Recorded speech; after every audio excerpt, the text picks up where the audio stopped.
At UFC 284, Islam Makhachev went all the way to Australia to defend his lightweight title against Australia's featherweight champion, Alexander Volkanovski. It was to prove he's the #1 pound-for-pound fighter on the planet, but is that how pound-for-pound works?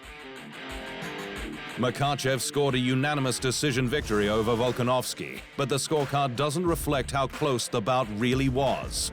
The Russian definitely scored more takedowns and controlled much of the action with his grappling. But Volk isn't so convinced of the win, and with good reason. Looking at the stats, the Australian landed almost 70 more strikes across the fight. Makhachev hit 4 takedowns from his 9 attempts and maintained ground control for over 7.5 minutes. But he didn't land one significant strike or make a submission attempt in that time. For the Russian, he doesn't care. His one aim was to beat Volkanovski, to take his place as the #1 pound-for-pound fighter on the planet, and he believes he achieved that.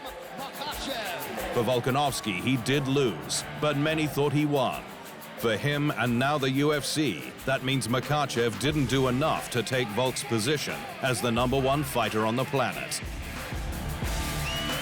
We're talking about pound for pound, Volk clarified after the fight. Imagine if we were the same size. Imagine if we were the same weight class. Imagine if he was a featherweight. I'd squash him. It's a walk in the park.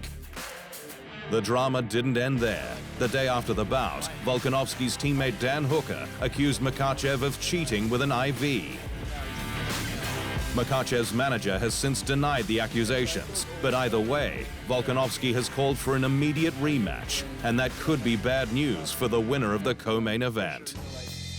Yair Rodriguez put on the performance of his career to submit Josh Emmett with a triangle choke in the second round to claim the interim featherweight title. The belt is supposed to mean he gets the next shot at Volk and the undisputed crown.